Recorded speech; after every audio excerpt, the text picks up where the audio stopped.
Time to review the newest member of my Micro Four Thirds family, the GX80. I bloomin' love this camera. It's so small and it's great, and in some ways it's filled the gap to what my Pen F used to be. Those of you who don't know, I had a Pen F originally. It was the first Micro Four Thirds camera I ever owned, shortly followed by the G7, which is what I'm filming on. And I love the Pen F for so many reasons, particularly because it was small and stylish and you could always take it out with you wherever you went. And it made me fall in love completely with the Micro Four Thirds system. However, there were some things that just didn't fit with my workflow. Primarily, the video capabilities were just terrible. And you know, I'm a simple being, I don't like the menu systems very much on the Pen F. Though you can get around that with a quick menu, I do appreciate, but I do find the Panasonic menu systems to be slightly easier. And it was blooming expensive, but I digress. Once I sold the Pen F and went to the GH5, that sort of funded that purchase. I love the GH5 with all my heart, but I did miss having something a little bit smaller to walk about with, because really that's why I wanted Micro Four Thirds in the first place.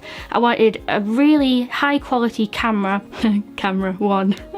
How naive was I? I wanted a really quality small camera that I could take out and get fantastic results with, as opposed to having the best camera in the world that just sits in the room because it's too big for you to take anywhere. So when I saw the GX80 on offer, I thought, nah, I haven't bought a camera in at least 5 minutes. I owe myself to buy this camera. And I did. And then a couple of days later I took it to Malta, as you'll have seen with all the footage and my Instagram stuff. And I love it. The in-body stabilization is superb, and I love it particularly for video. It fills the gap in a way that the Pen F never could, because you can shoot in Cinelike D, you shoot in 4K, you can shoot in slow motion, the profiles aren't weird, it's great. It's also brilliant to have that camera with you whenever you go to a friend's house or wherever you may be, to just take it out with you and just have a bit of fun with your photography. Because it shouldn't all be, I have to take the best photograph ever right now. It should just be, I'm also documenting my life, and I might want to look back at this barbecue one day and just remember that we all had a great time.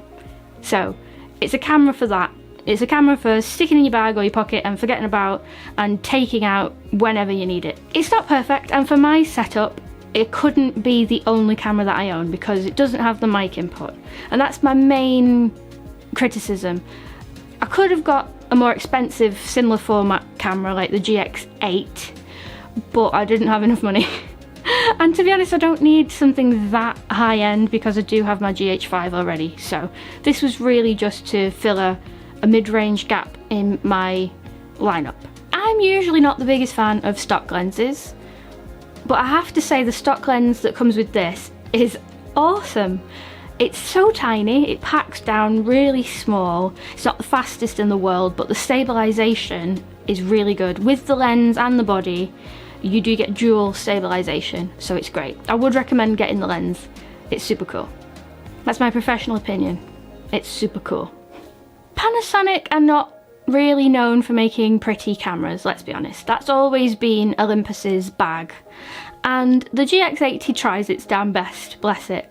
It's very, very nice build quality, and I do like the dials. I like so much about the looks of it. It's a minimal, kind of a throwbacky kind of style. It's not as gorgeous as the Pen F, which literally is just the nicest camera ever in terms of looks, but it's still a jump above in design when you compare it to the G7 or the GH5. So it's kind of pretty, and I like that.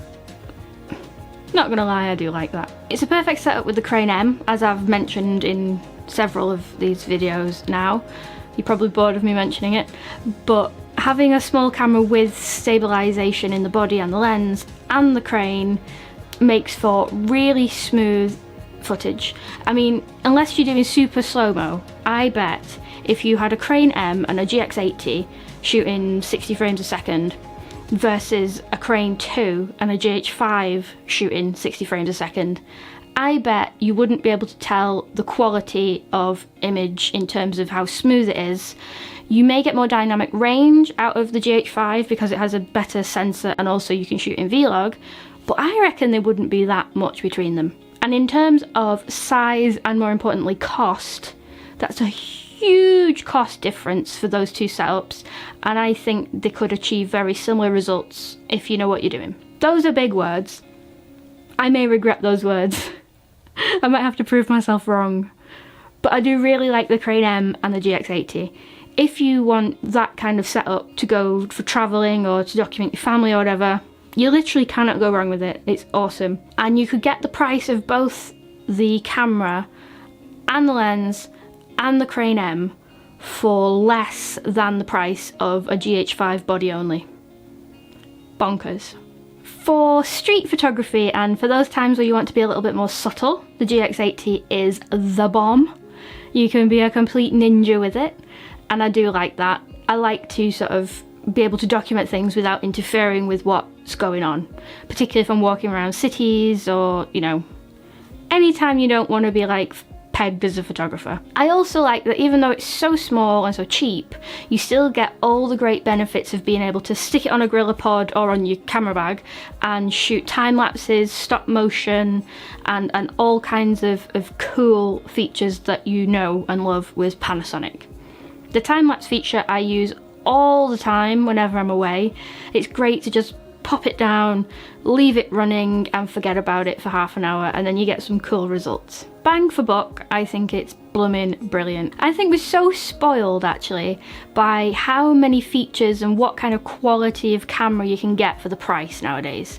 It's that law of diminishing returns thing, isn't it? Where if you pay 400 quid, you get tons of features, and then if you pay 1,400 quid, you get this many more features. I tried to get fancy then. I tried to use big words and I don't think it worked. But you get what I mean? Like the GH5 is maybe this much better and costs £1,000 more. So you pay way more for a diminishing return once you get past a certain point within a camera range. I think that makes sense. I think that makes sense. Coupling the compact size, the great stock lens, the in-body stabilization, and the Panasonic user-friendly menus, I also think this would be a cracking first camera.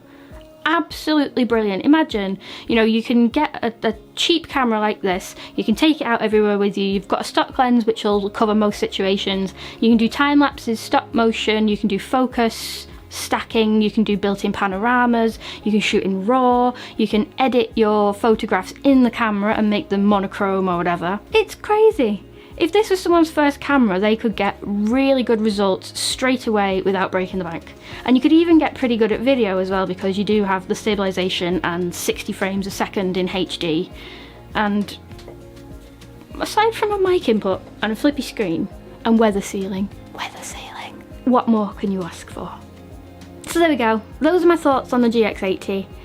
Price-wise, it's great if you're looking for a second body or a travel camera. If it's your first camera, blooming jump at it. Jump at this camera, it's brilliant, unless you're vlogging, and then maybe jump at the G7. But if it's mostly for photography, can't go wrong, it's great. I use it well more than I thought I would. I thought I might use it occasionally when I'm traveling and I can't take a lot, but I'd find I put it in my bag almost every single day. Every single day. Imagine having a decent camera with you every single day. I've waxed lyrical about this camera long enough, possibly to justify my own camera addiction. But either way, it's damn good. If you own it, let me know what you love about it. If you want it or have any more questions, as always, just let me know in the comments below and I shall get back to you. See you soon!